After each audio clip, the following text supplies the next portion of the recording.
India കാത്തിരുന്ന ഡൽഹി നിയമസഭാ തിരഞ്ഞെടുപ്പ് ഫലം പുറത്തുവരുമ്പോൾ 27 വർഷങ്ങൾക്ക് ശേഷം രാജ്യതലസ്ഥാനത്ത് താമര വിരിയുന്ന കാഴ്ചയാണ് കാണാനായത്. നിലവിലെ ഭരണകക്ഷിയായ ആം ആദ്മി പാർട്ടിയുടെ കോട്ട തകർത്താണ് BJP അധികാരത്തിലേറുന്നത്. പുറത്തുവന്ന തിരഞ്ഞെടുപ്പ് ഫലം എക്സിറ്റ് പോൾ ഫലങ്ങളെ ശരിവെക്കുന്നത് തന്നെയായിരുന്നു. ചുറ്റുമുള്ള സംസ്ഥാനങ്ങളിൽ ഭരണം കയ്യാളിയിട്ടും 2 പതിറ്റാണ്ടോളം കേന്ദ്രഭരണ പ്രദേശം കൂടിയായ ഡൽഹി മാത്രം BJPയിൽ നിന്ന് അകന്നു നിന്നത് വടക്കേ ഇന്ത്യയിൽ ആധിപത്യം തേടുന്നതിന് BJPക്ക് വിലങ്ങുതടിയായിരുന്നു. ദേശീയ തലസ്ഥാനത്തിന് ചുറ്റുമുള്ള സംസ്ഥാനങ്ങൾ ഇപ്പോൾ തന്നെ BJPയുടെ കൈകളിലാണ്. ഹരിയാന, ഉത്തർപ്രദേശ്, രാജസ്ഥാൻ ഉൾപ്പെടെയുള്ള സംസ്ഥാനങ്ങൾ BJPയാണ് ഭരിക്കുന്നത്. 2017 മുതൽ ഉത്തർപ്രദേശ് BJPയുടെ കയ്യിലാണ് ഭരിക്കുന്നത്.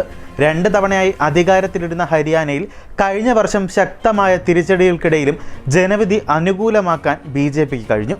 ഹാട്രിക് ഭരണമാണ് BJP ഹരിയാനയിൽ നേടിയത്. രാജസ്ഥാനിൽ 2023 കോൺഗ്രസിൽ നിന്ന് ഭരണം BJPയുടെ കയ്യിലായി.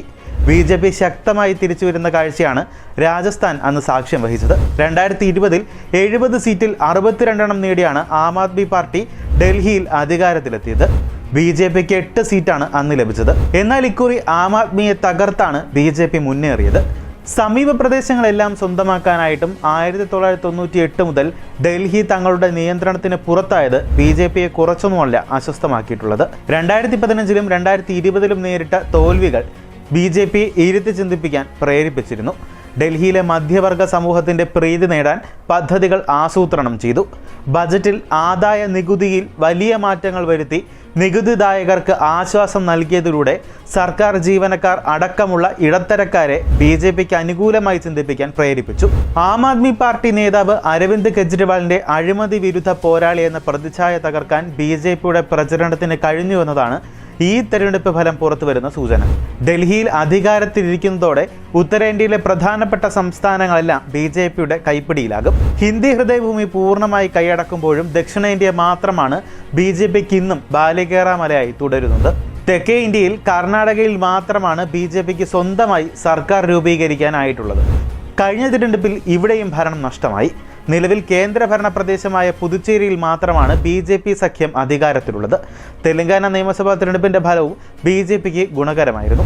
2019 തിരഞ്ഞെടുപ്പിന് ശേഷം BJP ഏറ്റവും കൂടുതൽ ശ്രദ്ധ കാണിച്ചത് ദക്ഷിണേന്ത്യൻ സംസ്ഥാനങ്ങളിലേക്കായിരുന്നു. ഹൈദരാബാദിൽ കഴിഞ്ഞ വർഷം ചേർന്ന പാർട്ടി ദേശീയ നിർവാഹക സമിതിയിൽ മിഷൻ ദക്ഷിണേന്ത്യ എന്ന പേരിൽ രാഷ്ട്രീയ പ്രമേയവും അവതരിപ്പിച്ചു.